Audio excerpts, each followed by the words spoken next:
Hello there, my name's Mark and welcome to the Whisky Critic for another whisky review. And today we're leaving Scotland for a bit and we're going to head to England, to the English Whisky Company. The distillery is in Thetford, not far from where I live, and it started in 2006. It was basically a family of grain farmers. Andrew Neslop decided he wanted to open a distillery. And the distillery has gone from strength to strength ever since. Today we're going to be looking at Chapter 9, which is a peated version of the English Whisky Companies. What I love about this whisky is it provides you with so much information. So when you are critiquing it, you've got cask numbers, you've got the fact that it's not chill filtered, the fact it's all natural colouring is all on the bottle for you, so you don't have to go searching too much. There's no element of guesswork with this, and it's really refreshing. So the box, I love the box. It has a history of how the distillery was formed on the side there, and on the other side it has a picture of the distillery. So very nice box, very informative. As I said, I love the bottle. It gives you a lot of information. It gives you a list of the casks that have been used in the bottle. It presents the name of the distiller, David Fitt, who is making a big reputation for himself around the world as being a great distiller. And this bottle is no exception. Like I say, it's peated. It's natural coloured and no chill filtration. It's bottled at 46%. These are all things that someone who really enjoys their whiskey, enjoys their single malt, really cherish. Now, it doesn't implicitly have an age statement, but the bottle tells us the date it was distilled and the date it was bottled. So it's as good as an age statement. And it's just over 3 years. So quite a young whiskey. But what you have to bear in mind with English whiskey, because the Cotswold distillery is also finding the same thing. Whisky in England tends to mature at a much faster rate than in Scotland. So when you have a bottle of English whisky at 3 years old, it's probably akin to something in Scotland of 5, 6 or 7 years old. Unfortunate part of that is the evaporation is much quicker. The angel share, as we like to call it. The angel share, very briefly, is when the whiskey is put into the barrels and they're stored in the warehouse. Unfortunately, oak is porous. We need it to be porous because we want the flavour, the whiskey to migrate into the wood and to get all the flavour from the wood.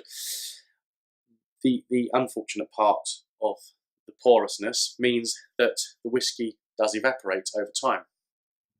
So it's highly unlikely the English Whisky Company will ever produce a 20-year-old whiskey, because frankly there's hardly anything left in the cask, because they're running at about 9% angel share from memory, which is a lot more than you have in Scotland. So if they do ever produce a 20-year-old whiskey, it's going to be very expensive, because obviously there's a need to try and recoup some of that money that you've lost. But this one's just over 3 years old, and if I was blind tasting this, it's got some youthful character in it. I wouldn't have put it at 3 years old at all. But let's pour a drop.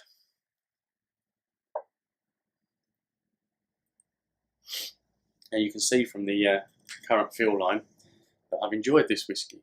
I've had it quite some time, but yeah, it's a very nice whiskey. So let's now bottled at 46%. Which means that it doesn't need to be chill filters. It should stay fairly clear. There will be a slight mist when you add water to it. But the fact it's bottled at 46% means that you're going to need a bit of water. If you drink this whiskey neat, you're getting a lot of alcohol coming to the fore, and it's masking all those other lovely flavours that the whiskey holds. So whenever I'm trying a new whiskey, I will always add a bit of water to it, as well as trying it neat, because then I can make a judgment on whether that whiskey really needs it or not. Generally, stuff that's bottled at 40% doesn't really need water, but that's not hard and fast rule. It all depends on the whiskey. So my advice would be, if you're trying a whiskey for the first time, give it a go with some water and see what happens to the flavour.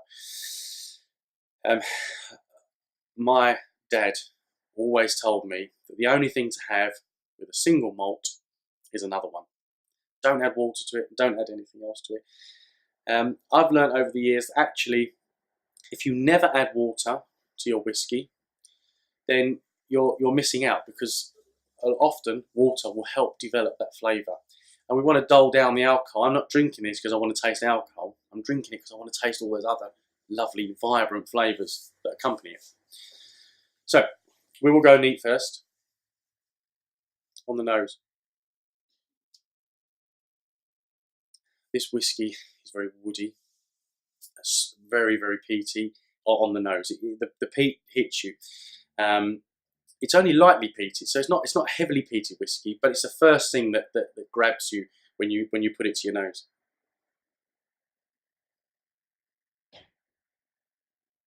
You get a nice piney sort of scent coming from it. When I first opened this whiskey, there was a bit. You did get the esters, the phenolic taste, that medicinal type flavour to the nose.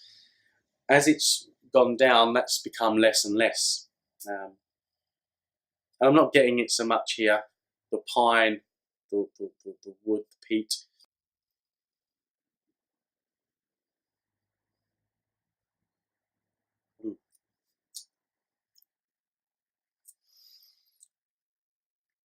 So on the palate, again, that smokiness, that peat, the wood is all present.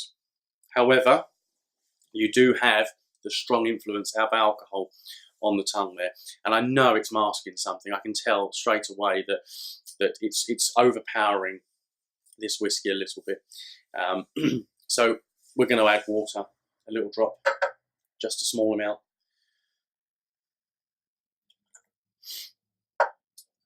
And when you're adding water to your whiskey, be very careful. Don't add large amounts at once.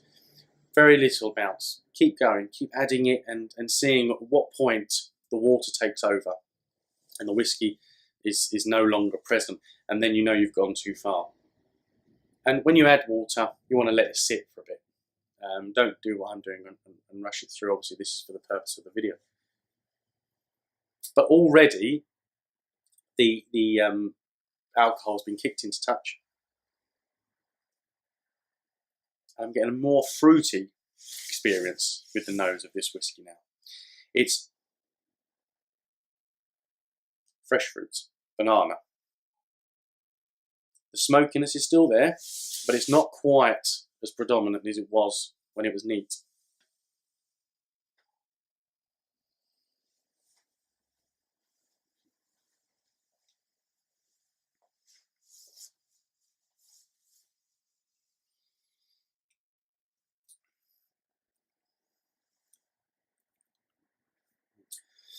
And again, that wood, that pine is still there, the smokiness is still there, but I'm getting the introduction of fruit has really come out in this whiskey now.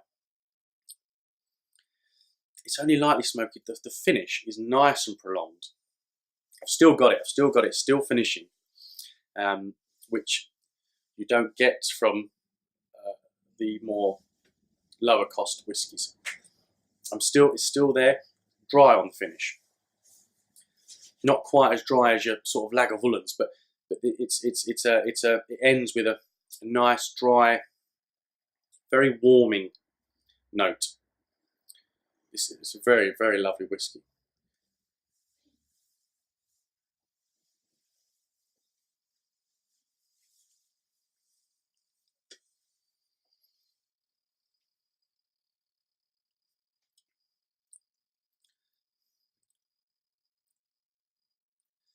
And as it develops, you do get a little bit more of that phenolic taste coming through. So if you're not keen on that, then you know this whiskey may not be for you. But personally, it's in the background. It's not too strong. It's not too overpowering. And actually, what this whiskey gives you is far more than just that. It's I highly recommend this whiskey. Cost me about £40 at the distillery. Yeah, and it's absolutely delicious. And you can see from the if I get the bottle out again, compared to one of our whiskies that has caramel added, this whiskey is, as you can see there, is very, very clear, very light in colour. That's natural. That's how it should look, without that added caramel. You know, taste tests show that you can't necessarily taste the caramel being added, but it's nice to have a whiskey that is au naturel. So this is a very lovely whiskey, and for me, all day long, this is a 4-star whiskey, my highest star rating I've given to date. Other than water, we don't add anything else to this whiskey. It's perfect just the way it is. You can like me on Facebook. You can follow me on Twitter, the Whisky Critic. And on my Facebook page, there is an explanation as to my star ratings and what they mean. So go and have a look. Slange.